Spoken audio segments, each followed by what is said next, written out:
Hey guys, I just want to tell you a little bit about my new company, Noxie Herbs, and I'm so thrilled to talk to you about this because I have been working on this for over a year now, and it truly is not just another supplement line.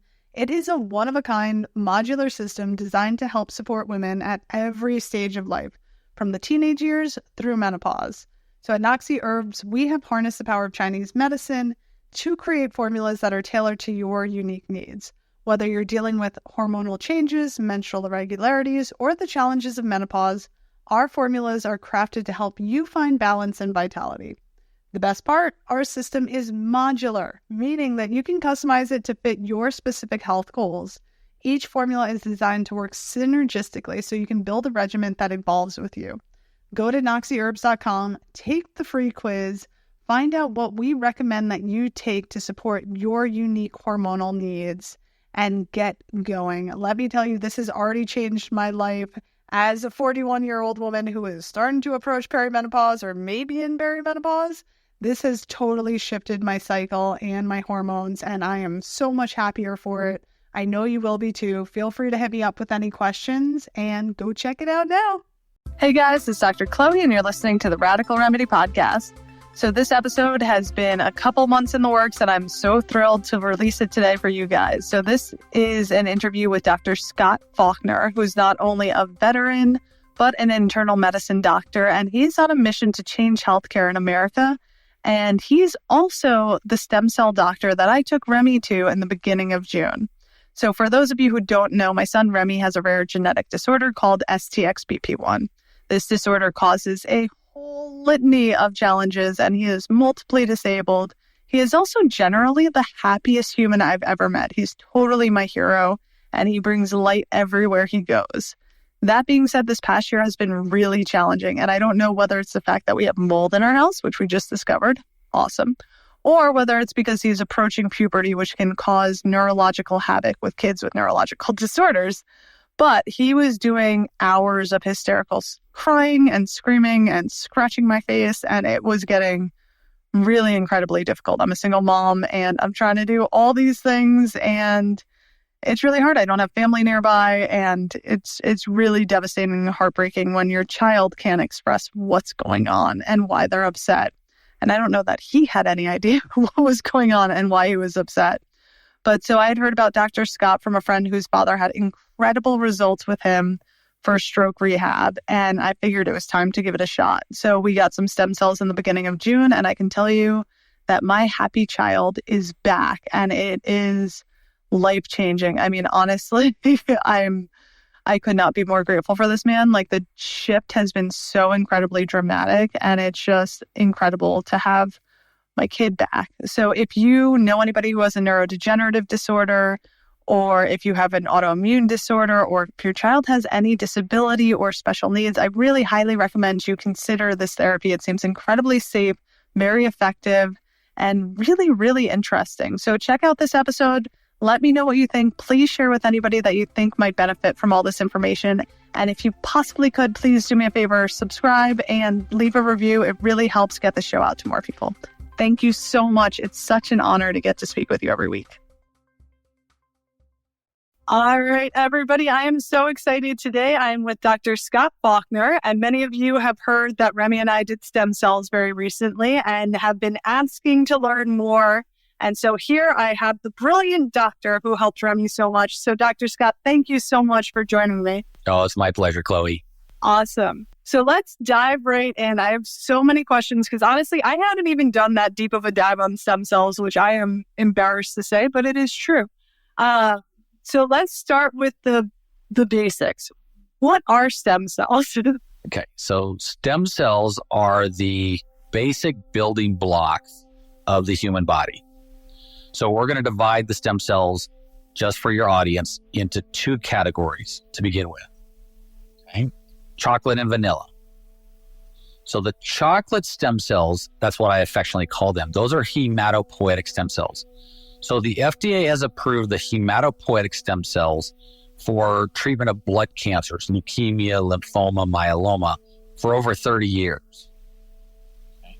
But in today's talk, we're not talking about the chocolate cells or people with blood cancers. We're going to talk about the vanilla cells or mesenchymal stem cells. So the mesenchymal stem cells can become any tissue in the human body. So they could become brain tissue. They could become eyeball tissue, heart, lung, skin, kidney, tendon, muscle, cartilage. You pick your favorite tissue. The mesenchymal stem cells or the vanilla cells are what repairs those tissues. Okay. We used to think that a stem cell would actually go in your body, whether I did it as an injection into your knee or IV like I did to Remy, and then go to the area of damage and become the new tissue. We now know that's not the case. The way the stem cell works is something called the paracrine effect. So the paracrine effect, in my lectures, I show a bowl of bean soup.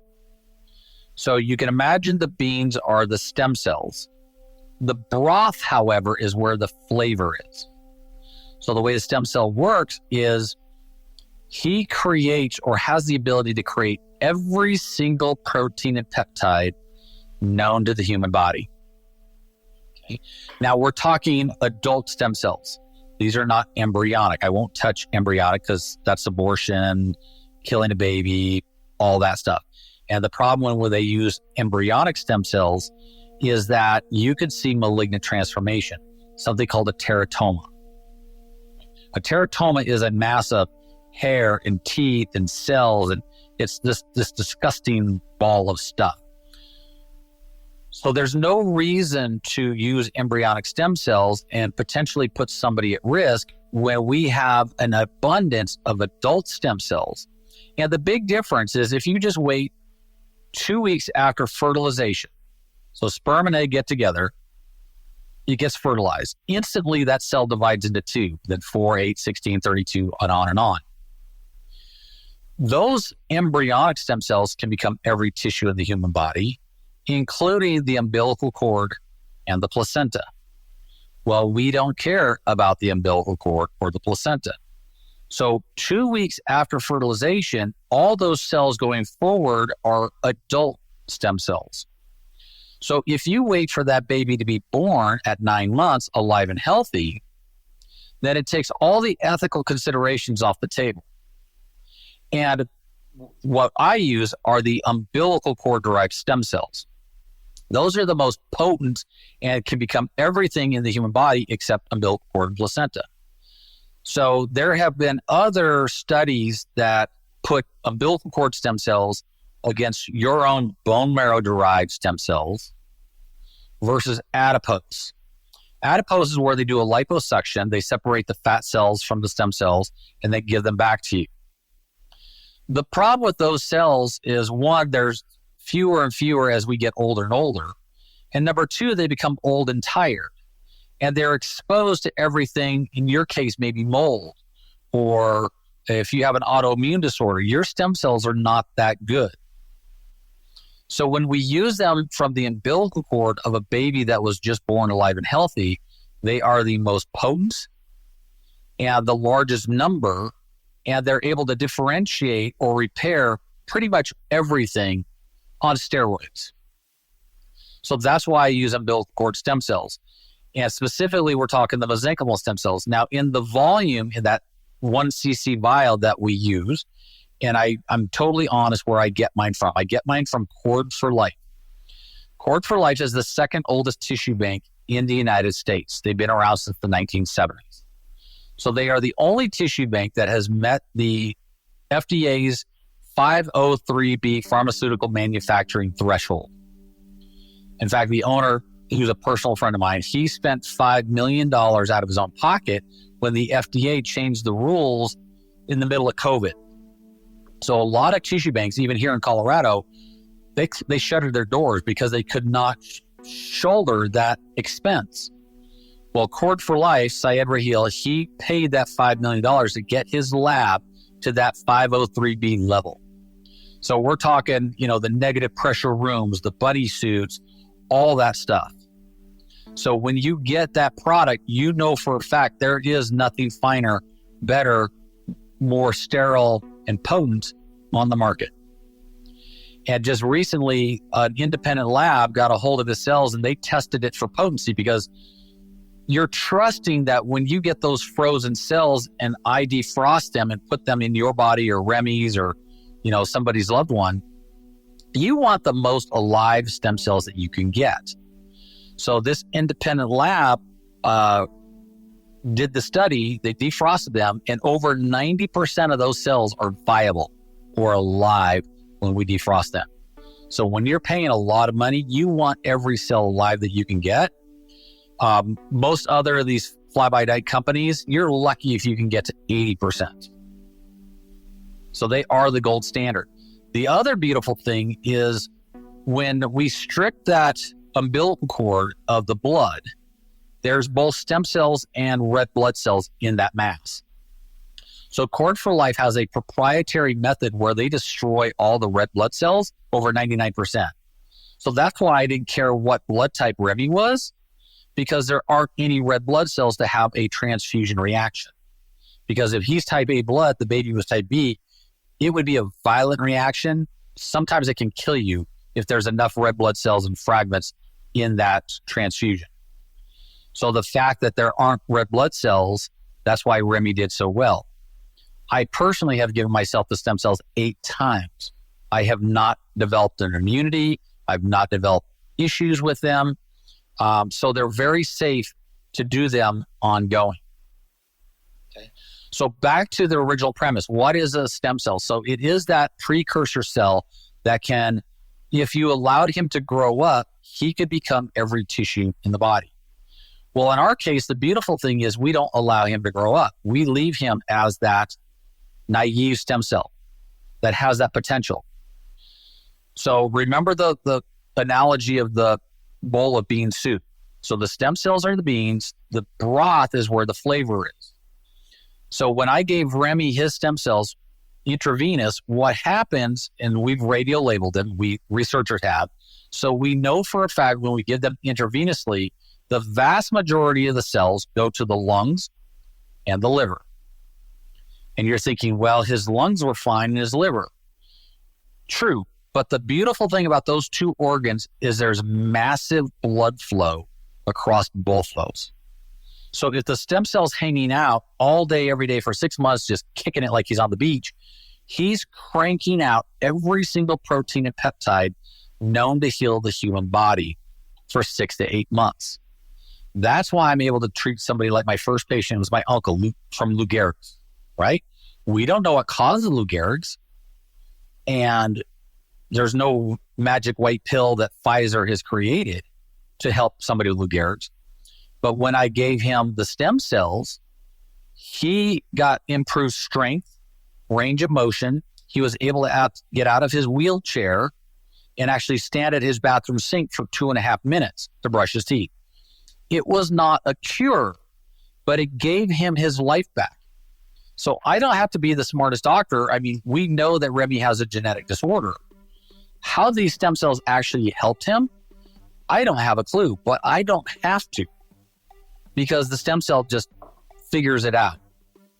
And not only is he getting improved cognition and behavioral issues, I think what you're going to find over that 6 to 8 months is that his motor tone will be better. That tremor will be better.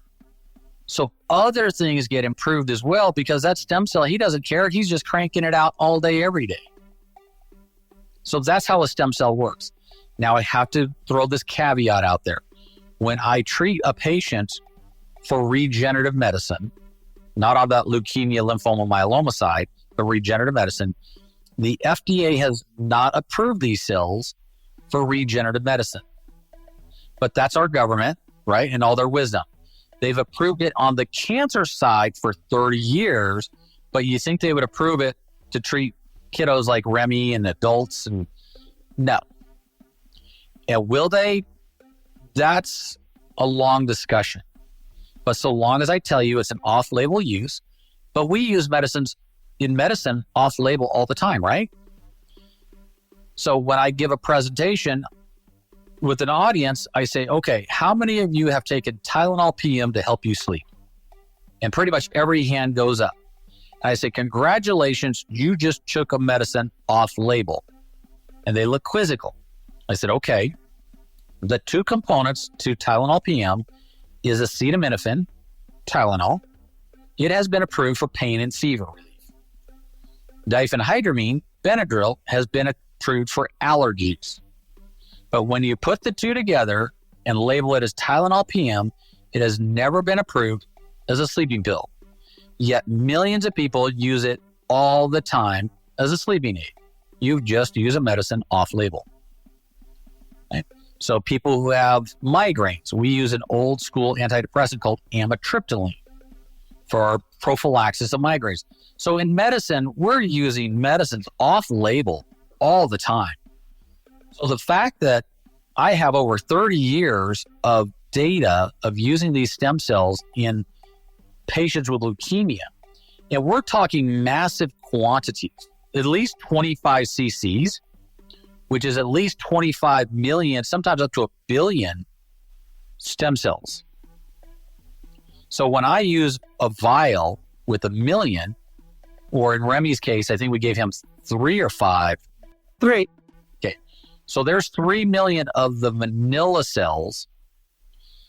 There's a total of 90 million TNC, or total nucleated cells. So at 30 million cells, 29 million are the chocolate, 1 million are the vanilla. So when you go to a doctor and they start talking quantity of cells, you have to, it's buyer beware. You have to understand the vernacular. Are they talking TNC, total nucleated cells? And again, 29 out of 30 million are the chocolate. We don't care about that. So that's when I'm brutally honest, and I just tell you how many vanilla cells are in that volume, because that's what you're paying for. That's what you want. Okay, so for your listeners, they have to understand when a doctor is talking total nucleated cells versus how many mesenchymal stem cells. Apples to apples. Yeah, it gets very confusing because I know that there are a bunch of different clinics out there doing different styles of stem cells, doing different treatment methods. And a lot of special needs parents who might be listening to this have probably heard of the clinic in Panama. There are a couple in Mexico that I know some of my friends have gone to. And they talk about having expanded cell lines and how that's so much better. I'd love to hear your take on that, because I know that that's something that you refute. And I would love to hear a little bit more about how that works out and why you think that the way that you do it is safer and more effective. So we're primarily talking Dr. Reardon. He was on Joe Rogan's podcast. He's the one who treated Mel Gibson's dad. And Mel Gibson touts him like he's the second coming of Christ.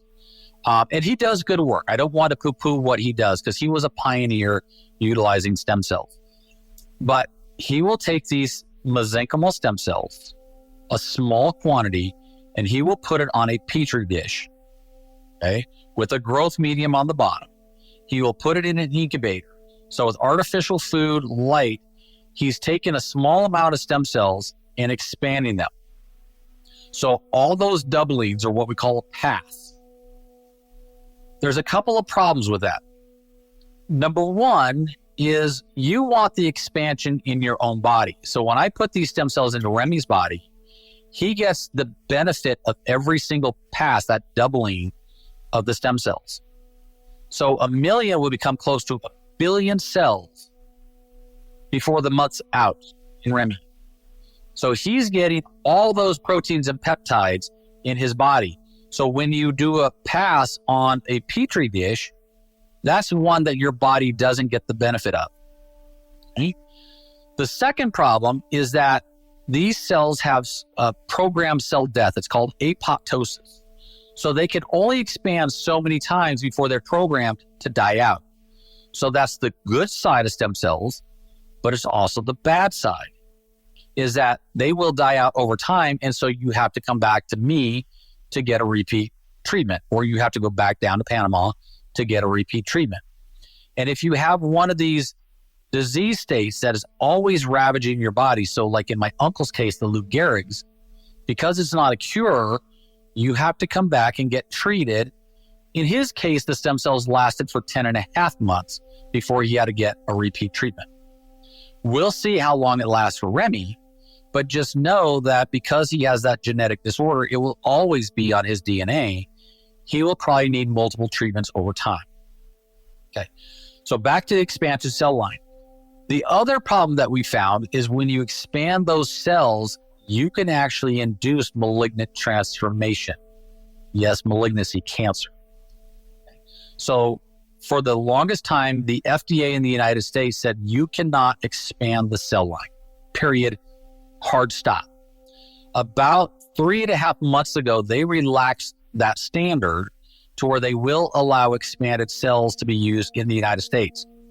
With the caveat, the doctor has to tell you, oh, by the way, there's a chance I can give you a malignancy, right? So, a couple of problems. You don't get the expansion in your body because it's expanding out of the petri dish. And, oh, by the way, I can give you a malignancy. So why would you pay the price to go to Panama? Dr. Reardon also makes you stay there for 4 to 5 days. There is no benefit. There's never been a study that says, okay, well, giving you cells today and tomorrow, the next day, and the next day is more beneficial than just giving it to you one and done, and we'll see you in 6 to 8 months. There's never been a study. This is my personal opinion. I think that he has come up with an agreement with the government in Panama to increase tourism. Because if you're forced to stay there for 4 to 5 days, the country of Panama actually benefits from you spending your money as a tourist, because after you've been in the lab, you saw how quick it took me to infuse the cells in Remy, right? 2 seconds. I was blown away.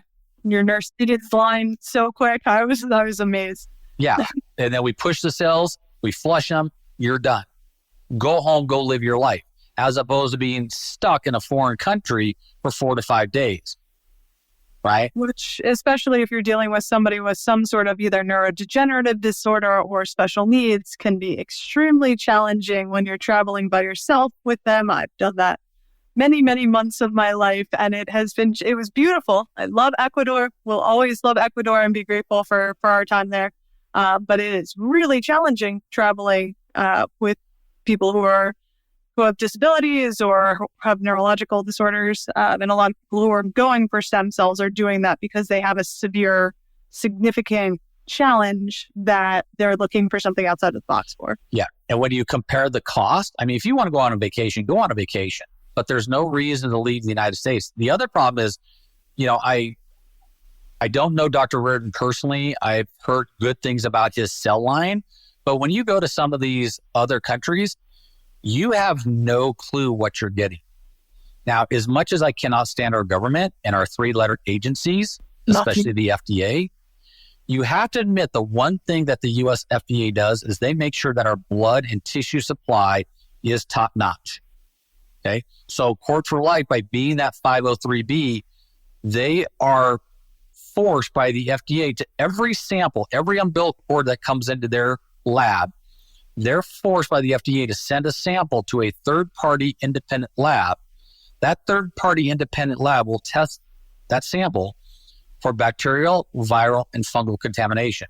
They will test it for HIV, for hepatitis, for Zika, for syphilis, for a boatload of diseases.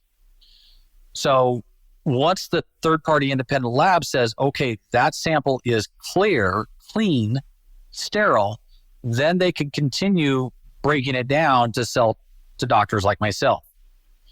If there's anything in there, they must discard the entire thing.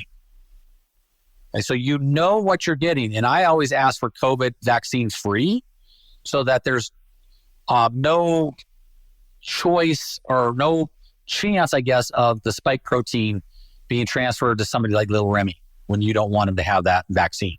No, we fought very hard not to get that vaccine. Correct. So if you go to Mexico, let me tell you a quick anecdotal story. So this is in 2018. So my uncle contracted Lou Gehrig's in 2016. He was here in Denver at university. He went to the expert who told him, you're dead man walking. You'll be dead in 3 to 5 years. You have a terminal disease. But I have a study for this little white pill that you could be enrolled in. What do you think? And of course, my uncle's like, well, you just told me I'm going to be dead in 3 to 5 years. Of course, I'll enroll in your study. Yeah. So they gave him this little white pill for 2 years. I watched him decline from being able to walk and go hunting with me to where he's now in a wheelchair.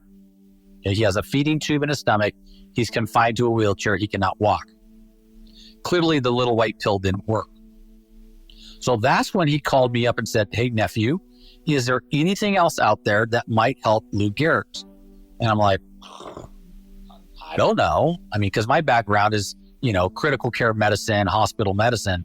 So to research that stuff on that side before somebody ends up in the hospital, it was a bit foreign. But he's like, you're a smart guy, you figure it out. So I got on PubMed and I started looking at the research, and that's where I found that stem cells could potentially help it. So I told him, Uncle Ron, maybe stem cells can help you. There's good literature coming out of South Korea, out of Israel, China, believe it or not. They're way ahead of the United States in research for stem cells. Mm-hmm. Said, great, get me stem cells. And I'm like, okay, this is not like me ordering a blood pressure pill for you. I don't know where to get stem cells. He's like, well, you'll figure it out. So that started the journey because there was no class for me to take, right? My education as a classic allopathic trained doctor was about 30 seconds. My first semester of medical school, an embryology class, we talked about stem cells for about 30 seconds and we blew past it. That was it. So I had to educate myself on the difference between a hematopoietic and a mesenchymal stem cell, an embryonic stem cell, an adult stem cell. So all this stuff I had to be self-taught for. So then as I was looking for a supplier of stem cells, I thought, well, if I'm going to put this into my uncle's body, it had better be top notch. So I'm going to go investigate these places for myself. So the first place that I found online was a place called Livion. Livion was out of Los Angeles, right? And I will be the first one to admit their website was gorgeous. It just sucked you in. You're like, this is what I was looking for.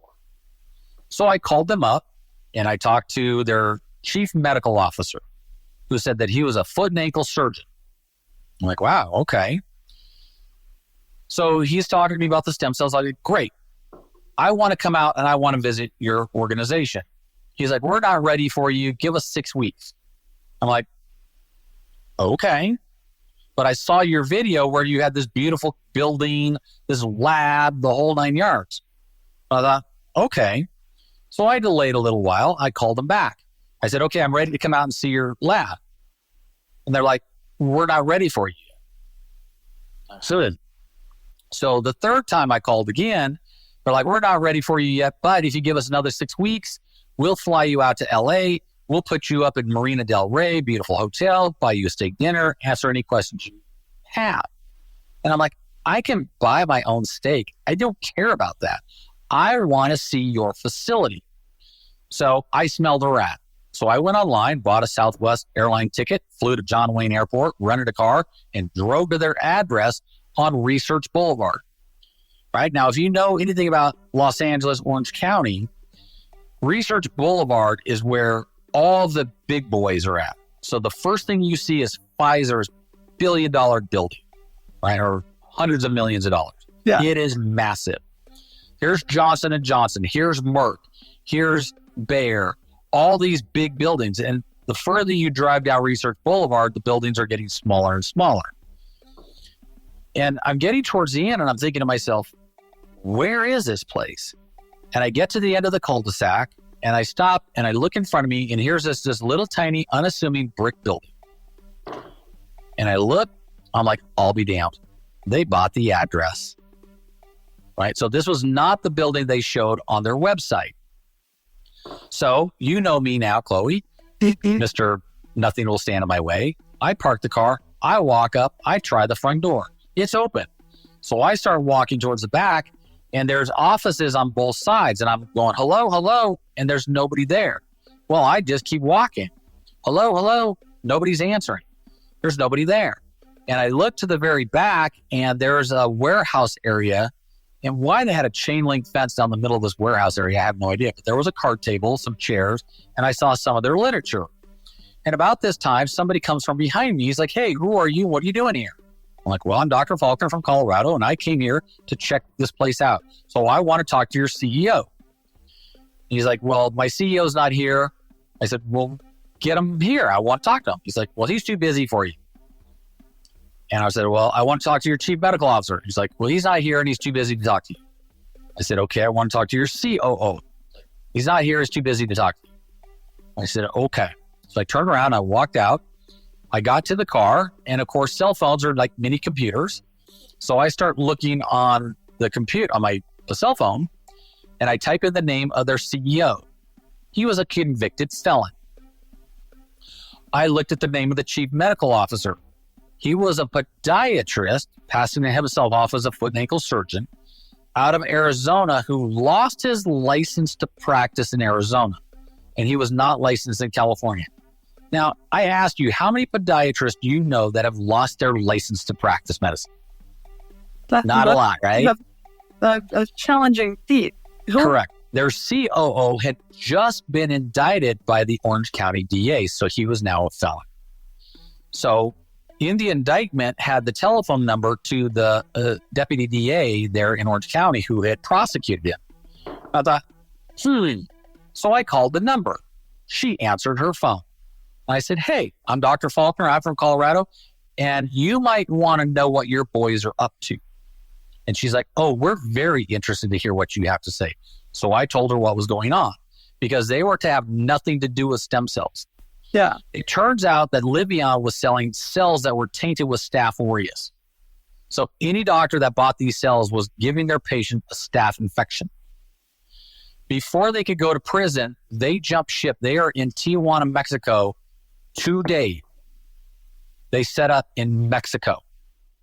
Oh, wow. That's wild. So you want to truly talk about buyer beware. So when you go to Mexico, you have no idea what you're getting. And there's a possibility you can get these felons that are selling you just garbage. That's insane. I'm not surprised. I feel like since stem cells are a little bit of the Wild West, people just prey on sick people in a lot of ways, and people who are desperate for some sort of cure. You know, like I live in the world of rare genetic disorders, and I thrive, like I love patients with really complicated disorders because I love to study and I love the challenge and I love being able to help them. Yeah. And so those are the people who are desperately looking for answers anywhere. And I just see people getting taken advantage of left and right, whether it's shitty supplements or whether it's, you know, unethical doctors or functional medicine doctors who are charging thousands and thousands and thousands of dollars for like basic lab work and whatnot. And you're like, but that's one of the things that I love about you is you're so down to earth. Your clinic is beautiful, Thank but you. like, you know, it's not like you have some flashy pizzazz going on. You're just a good doctor who really cares. And I loved watching the videos of your uncle. I mean, that was just absolutely mind-blowing. And I definitely want to go into a lot of the other stories and patients that you've had and hear more stories of other conditions that you've worked with. And I'll tell a little bit more about me and Remy's results. And I also will shout out our mutual friend, Dan and Frank, who I'm sure they have no problem with me sharing on the podcast. Right. Frank's incredible response to the stem cells in terms of his stroke rehab.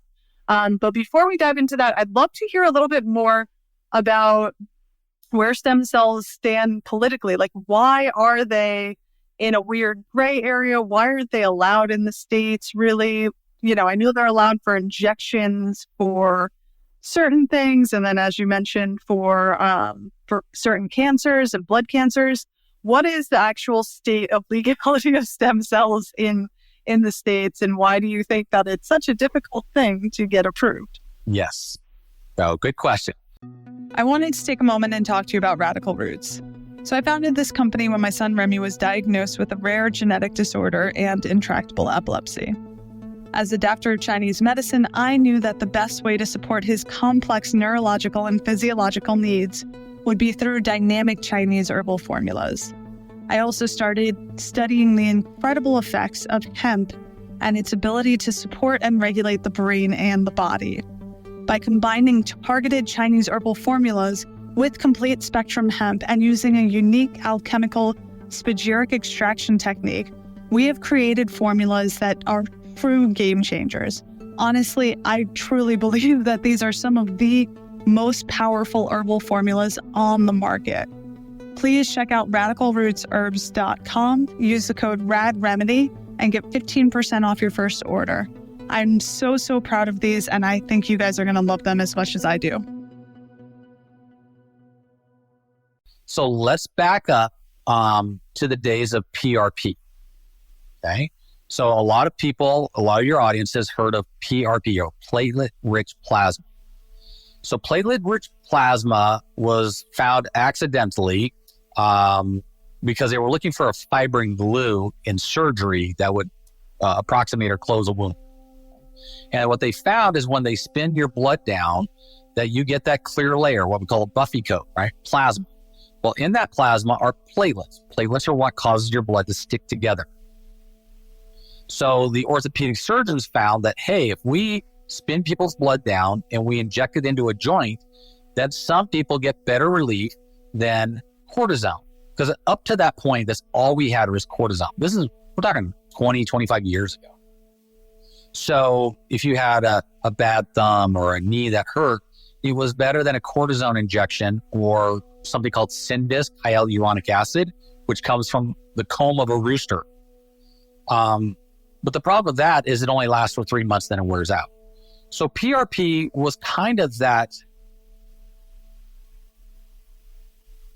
new breakthrough for especially the orthopedic surgeons. Some doctors started to use it, but the downside to PRP is a platelet is not a living cell. Okay?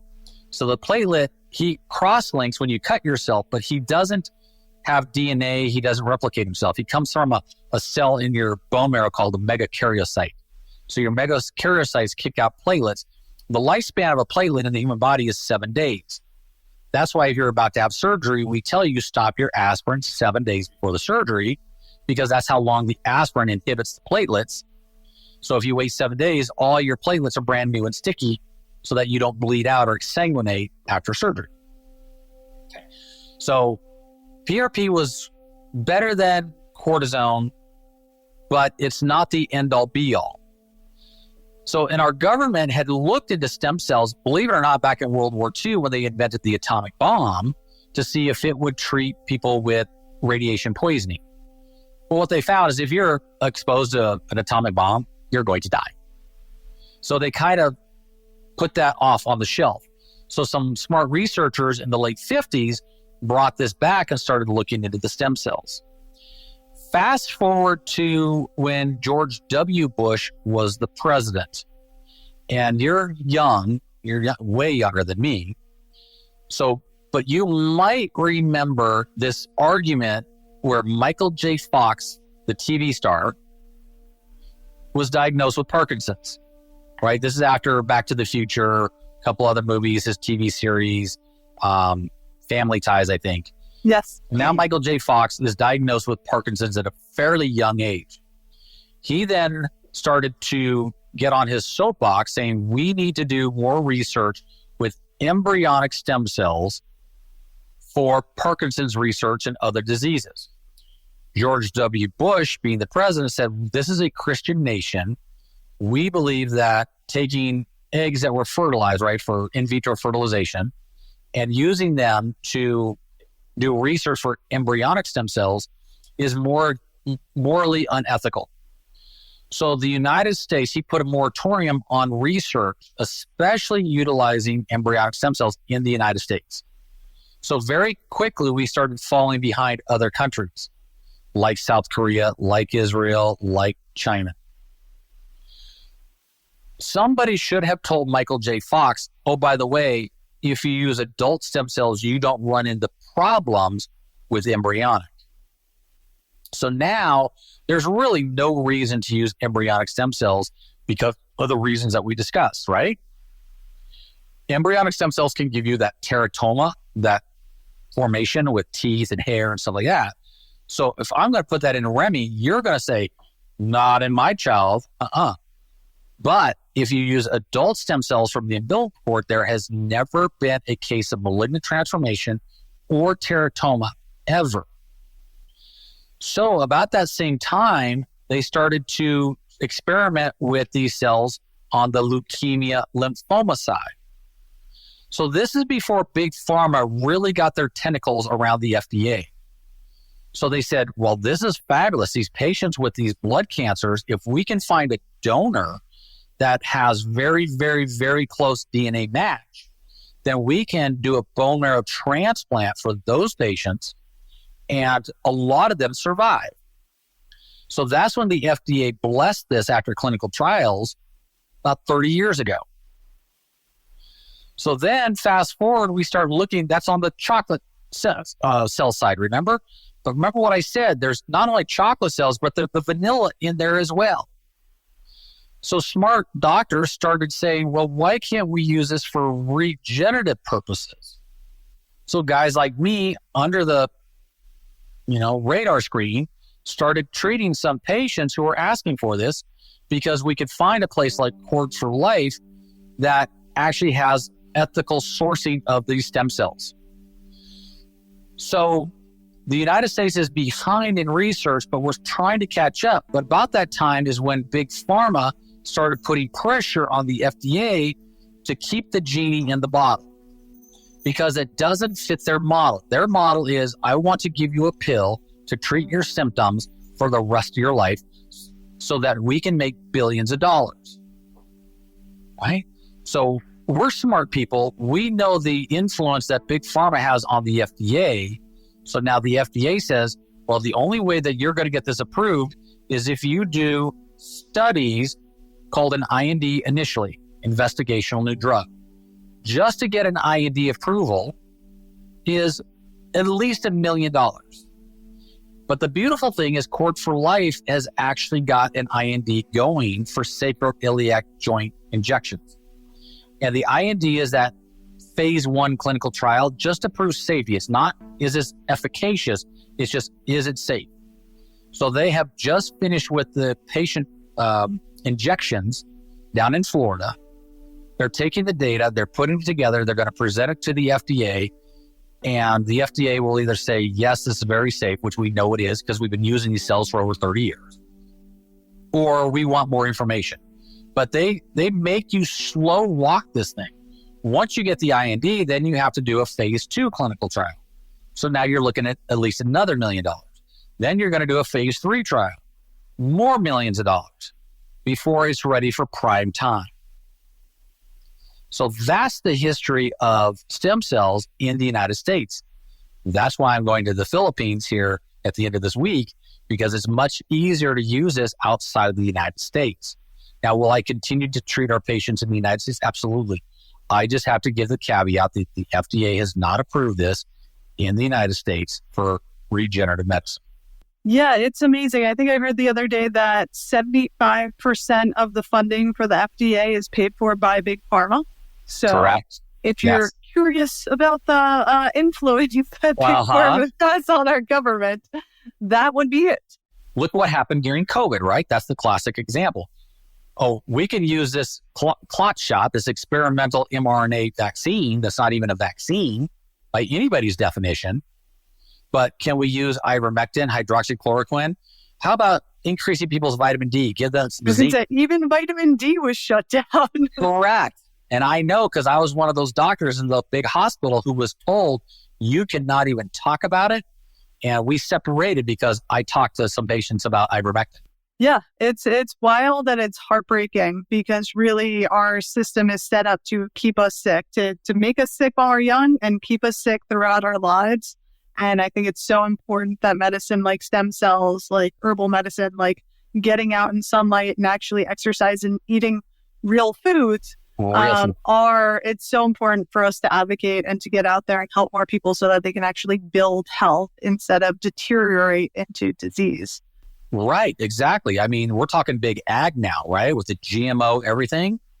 I learned this, that to get the amount of iron from spinach today, from a dose of spinach in 1920s, you have to eat 12 doses or 12 servings to get the same amount of iron that you would have gotten in the 1920s. Same thing with oranges. You have to eat 12 oranges today to get the same nutritional value. So it looks like an orange, it looks like spinach, but it's garbage.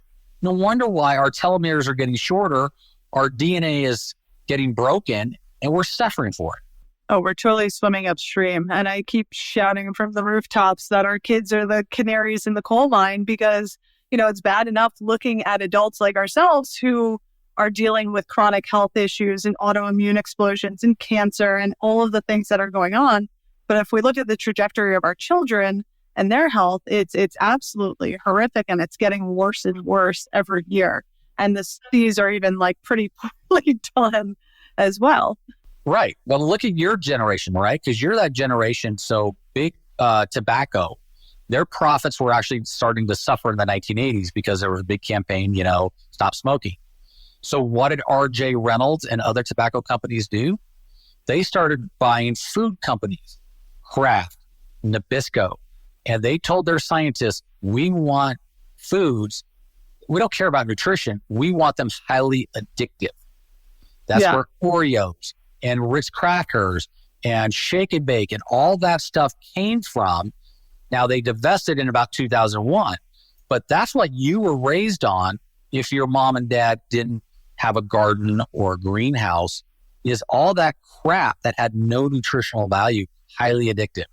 Oh, totally. I grew up on Cup of Noodle and Easy Mac. My parents were both full-time, both worked full-time in New York City. I grew up in Brooklyn. And so, they would often pick up food. They tried to cook on the weekends, Right. But nobody really knew better. Nobody understood how bad it is. And it's appalling to me today to see so many educated people that I respect and love still really have no concept of how detrimental the diets that they're eating and that they're feeding their children are to their long-term health. And again, I feel like sometimes it's like, you just want to shake people because you're like, no, this is not okay. I remember arguing with one of my friends who was trying to argue that the Entenmann's donuts are healthy and that they're fine. They're not that bad and they tried to show me the ingredients. I was like, well, we don't know what half of these ingredients are, first and foremost. But second of all, just as a rule of thumb, if it's a shelf-stable pastry for up to 2 years, you probably don't want to eat that. That's right. Yeah, that's a good rule of thumb. I'm like, so just if it's gonna rot, then eat it, but eat it before it rots. But Right. if it's something that's indefinitely shelf-stable, unless it's like a grain or something that you have. Anyway, I digress. We digress. So I'm trying to think of, there have been a couple of questions from other families that I know. One that somebody keeps bringing up is that she believes that you have to do chemotherapy before you do stem cells. I'm guessing that has to do with the blood cancers.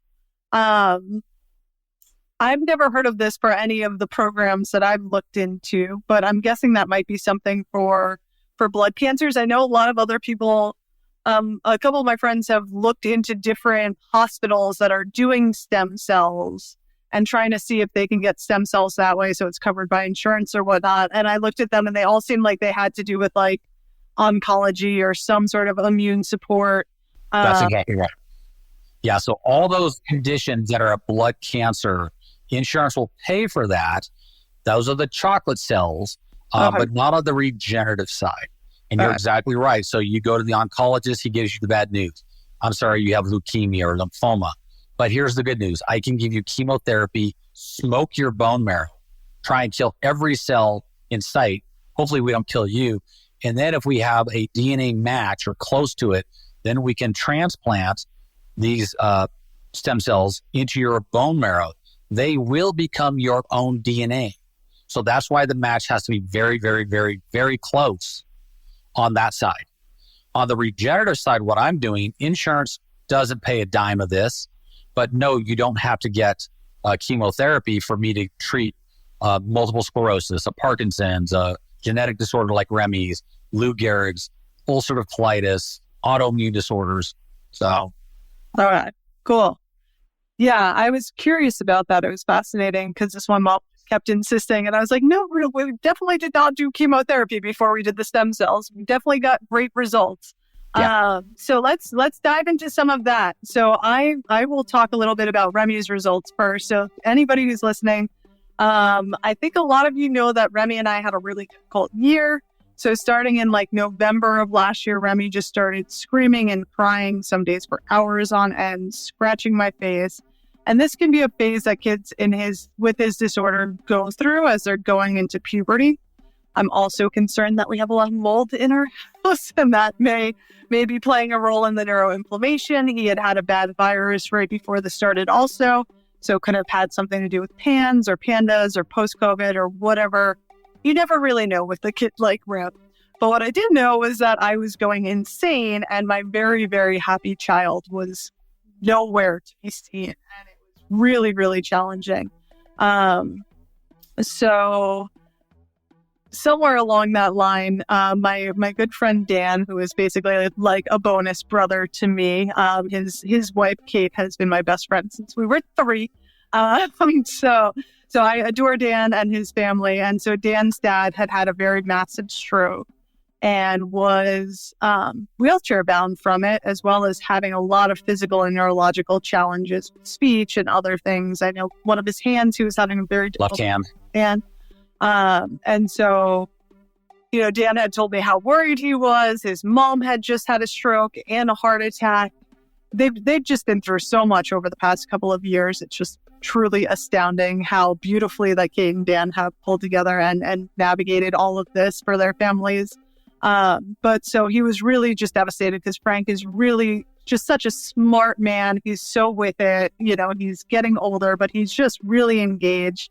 He's obsessed with their adorable granddaughters, and they wanted Frank to have the best quality of life possible. So Dan had found out about you from a friend and got Frank some stem cells and was showing me the videos of Frank walking independently upstairs, like 3 weeks after the stem cells, after being wheelchair bound. And I absolutely lost my mind. I still don't think Dan really understands that people don't come back from strokes in that way. It is mind-blowing. I worked, acupuncture is amazing for stroke rehab. I worked in a clinic in a hospital doing acupuncture for stroke rehab when I was in school. And you're just hoping for very little tiny incremental changes. And so for him to be walking independently was mind-blowing. And then, as you obviously know, he's gotten a subsequent round of stem cells, and now he's living independently right now, which is just a complete game changer for their entire family, and particularly for Frank, who I know that was so important for him.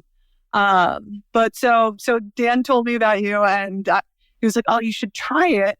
And I was like, I've been researching stem cells for 5 years now. I just haven't been able to muster up the money and the energy to take Remy back down to South America to do stem cells, do a whole week there.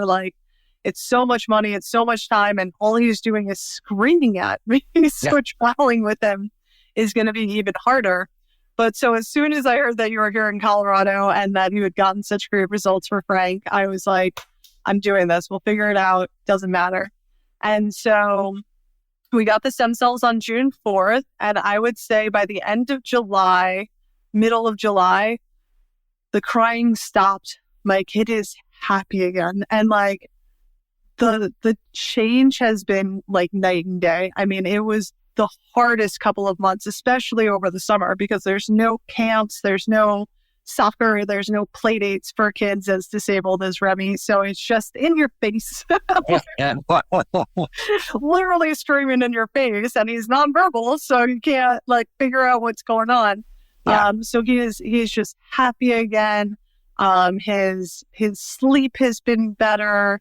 His gait has been better. I keep catching him where he's he'll trip a little bit and he catches himself so well now. So I feel like his balance is much better. He's just much more intentional with a lot of his actions, and he's making new sounds. So it's really been amazing for me. And as a mom of a child who, technically his disorder is somewhat neurodegenerative. A lot of the kids pass away in their teens and 20s. A lot of the kids regress and have an increase in seizures as they go into puberty. I never thought that that was Remy's path, but it is something I have a lot of anxiety about, obviously. And so for me, I feel so much more relieved knowing that this is a resource that we can tap into regularly, especially as he's, going through puberty and getting older and having those more challenging years. It means that we can come to see you and he can get a boost, and hopefully I can keep my kid as happy and healthy as possible for as long as possible, which is every parent's hope. Yes. So I am incredibly, incredibly grateful for the work that you're doing and the advocacy that you're doing and spearheading this. And so for everybody listening, that's a little bit about me and Remy's story. If you have any personal questions, you're more than welcome to reach out to me to talk about it. But I would love to hear a little bit more about some of the other patients that you've worked with and some of the things that have been most exciting to you. Obviously, we're not curing anything, as we've mentioned, but just, some anecdotal stories of some of the people you've worked with would be, I think, really exciting for everybody listening. Sure. So I had this one gentleman who lives in Minnesota, and how he found me, I have no idea. But he went to the Mayo Clinic because he's in Minnesota, had a file about this thick, got a phone call. He's like, I was diagnosed by the Mayo Clinic with an autoimmune disorder. And they don't know what it is. They know it's an autoimmune disorder. And they just want to pump me full of these drugs that are going to knock my system down. The Remicades, the Enbrels, which is going to expose me to tuberculosis and maybe give me a blood cancer. I'm not excited about that, but my quality of life really sucks. It's limited me. Do you think you could help? I'm like, well, I treated other autoimmune disorders, lupus, things like that. It's the only thing that might help you and actually reverse your course without all these other drugs that are just immune suppressants. He says, great, I'm going to fly out and see you. So guy shows up on my doorstep and I'm like, all right. So gave him IV stem cells. As you know, it takes about 5 minutes. Yeah. Sent him back. And about 2 weeks later, I get a phone call from a number I didn't recognize. And it's this gentleman. He says, Dr. Faulkner, it's me. I said, okay. He says, you'll never guess what I'm doing right now. I said, I have no idea.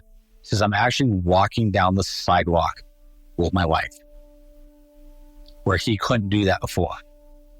And so when I hear stories like that, or my uncle or the Remys of the world, that's what keeps me going. Right? Frank, with all his stem cells, how Dan knew about me was his best friend. His father had COVID when I was working in that big hospital during COVID. He was my patient, and Terry was not doing well. He had full-blown white out of his lungs. He was on high-flow oxygen. Those were the people that oftentimes didn't do well. But of course, because we needed the bed, he's on at least 6 liters of oxygen, and I'm kicking him out saying, kind of half joking, you're fine, because that's what we're told to tell patients. Oh, you'll be fine on 6 liters of oxygen. Go home, because I have somebody who's even more sick than you that needs this room. So Terry and I became friends as I was sitting there talking to him, because you know me, I'm a chatty Cathy. I like to talk to my patients. And I told him, if you want the cure, let me know. He's like, well, of course I want to know. I said, well, it's umbilical cord stem cells. Because just before this, there was a study that was published out of Wuhan, China, with patients on the ventilator. Every one of them within a week came off the ventilator and went home. The people in the control arm, 2 of them died. 1 stayed in the hospital and the other started to slowly recover. But imagine taking somebody, because those were the people that died in front of us. We knew what was going to happen. Once we put you on a ventilator and we had to sedate you, we knew what was going to come down the pike, right? Your lungs were going to get stiff. You're going to collapse one lung, get what we call a pneumothorax. We'd put in a chest tube. Well, about a week later, your other lung would collapse. We'd put in another chest tube, and then we'd watch you circle the drain, and then you would die. So Terry, as I'm setting him up with oxygen to send him home, he's like, yeah, I want that treatment. So I went and met him at his house. I gave him stem cells. And I don't know if you've met Terry, Kyle's dad. I've met Kyle, but I haven't met his dad. All right. So he's an engineer. And the one thing about engineers is they keep detailed records of everything. everything. Okay. And so he wrote down how much oxygen he was on, how far could he walk, what was his symptoms. And within a week, he went from 6 liters to nothing. Yes. And then he was able to start to go outside with Michelle and walk around the block. And now he's 100% because of the stem cells. That's incredible. So I've got patients like that with, the arthritis, believe it or not, treating joints, bad knees, bad shoulders, bad hips. That's actually the low hanging fruit. That's fairly easy. Yeah. It's taking somebody with one of these horrible conditions, multiple sclerosis, Parkinson's, where I can actually give you your quality of life back. Again, not a cure like it was for the COVID, but for everything else, it's just an improvement. It gives you your life. Well, and with a lot of these conditions, I mean, if you look at the alternatives, there's literally nothing. I mean, with Remy's disorder, I talk to all the best doctors all over the place, and they're like, well, what medicine would you like to give him for his seizures and at what dose? And I'm like, I'm sorry, I am a doctor, but not that kind of doctor. Like, why are you asking me? Like, do you literally just have no concept of what's going on? And surprisingly, it seems to be the case, especially with neurological conditions. I mean, that's something I've really obviously dove into over the past couple of years. And it's really heartbreaking how little the Western medical system understands the brain and how to support neurological function or to restore neurological function, which there's a lot of things that can be done, but it takes a lot of work. And in order to get it going, something like stem cells is a huge bump, and it's such a low-hanging fruit in terms of like energy. Like I used to take Remy, I was telling you before, I would take Remy to Ecuador. I would have to go to Ecuador for a month, which is not an easy feat for any working human, especially a single mom. Take Remy down to Ecuador for a month by myself. I would have to go in the hyperbaric chamber with him with nothing in there. So I'd have to keep him entertained for an hour minimum. I'd have to like hold him still doing all of these other therapies and whatnot. We would get a little bump in his neurological function, in his physical abilities, in his connectivity every time. You called those inch stones, didn't you? Exactly. We would get a couple inch stones from each one, and each of those inch stones added up over time, but it was a tremendous amount of money. It was a tremendous amount of work. It was very stressful, very isolating, incredibly difficult. And with this, I literally drove an hour and a half, got out there. I mean, it was a 5-minute procedure. It couldn't have been easier. I'm sure I could have done better in terms of adding some supplemental therapies with him at my house in terms of doing maybe some smells or sensory stuff or the hyperbaric. But we were in summer mode and I was just trying to survive, to be quite honest, after all that screaming. And it's the easiest way to get a pretty massive bump, if you ask me. I feel like it was really substantial for Remy. Instead of an inch down, it was an inch boulder or a boulder. It was an inch boulder. No, but especially if you're dealing with a neurological condition, whether you're old or young, to be able to do all, there are things that will move the needle, but those things take a lot of determination, a lot of time, a lot of effort, a lot of energy. And a lot of times you don't have that if you're dealing with a degenerative neurological condition, whether it's for you or for your child. So being able to have something that's just so incredibly simple and relatively affordable, obviously it's not super cheap, but compared to all the things that I've done, it's very reasonable. Yeah. And to actually see something within a month and a half for the fruits of your labor that I can clearly see. I know how my child was. I see him now. Clearly, the only thing that we did differently was the stem cells. Exactly. Yeah. People give me like, do you think it was the stem cells? I'm like, there was nothing else. I did nothing. There's no other change. I didn't add any supplements. I didn't do anything else.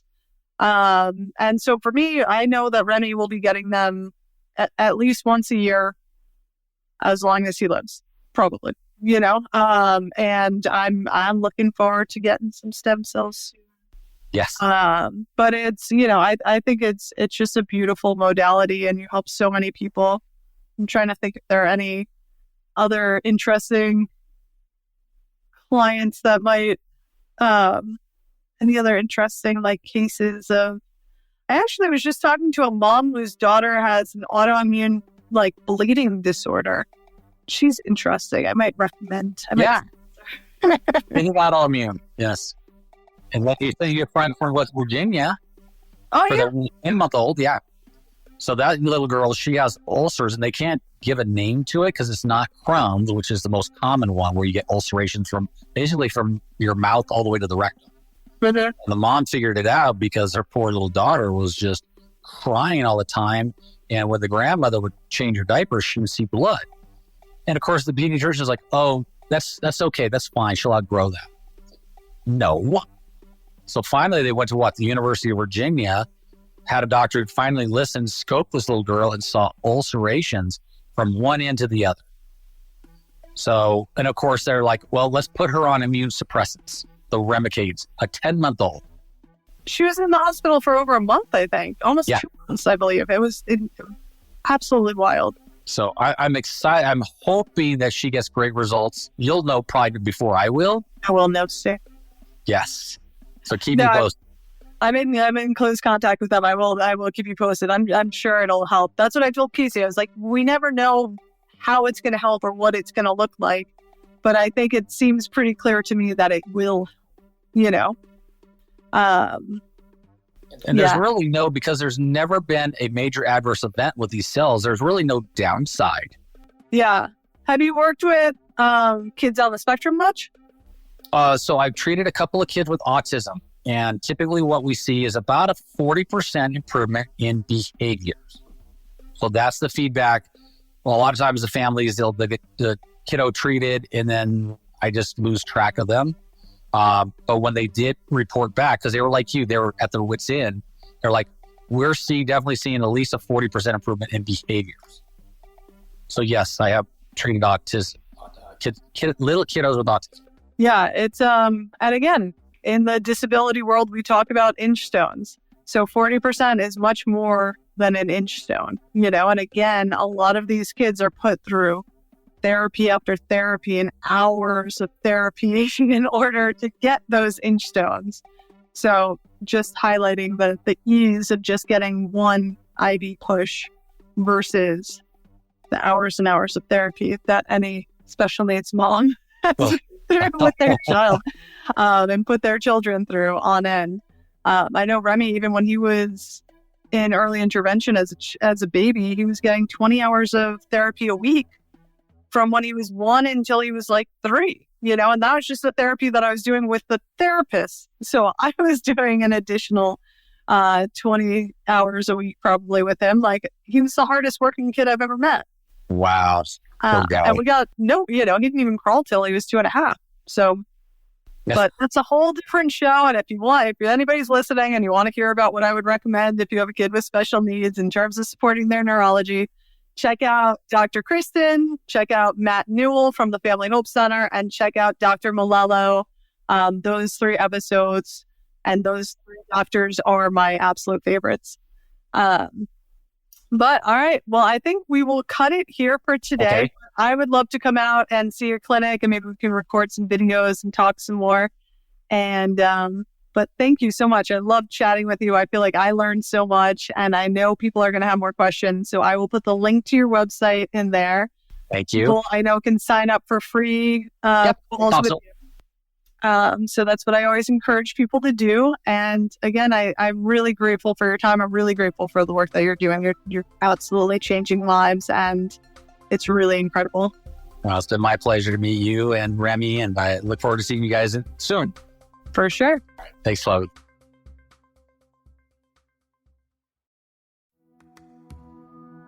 Thank you for listening to the Radical Remedy Podcast. The Radical Remedy Podcast is for general informational purposes only and does not constitute the practice of medicine, nursing, or other professional healthcare services, including the giving of medical advice, and no doctor/patient relationship is formed. The use of information on this podcast or materials linked from this podcast is at the user's own risk. The content of this podcast is not intended to be a substitute for professional medical advice, diagnosis, or treatment. Users should not disregard or delay in obtaining medical advice for any medical condition they may have and should seek the assistance of their healthcare professionals for any such conditions.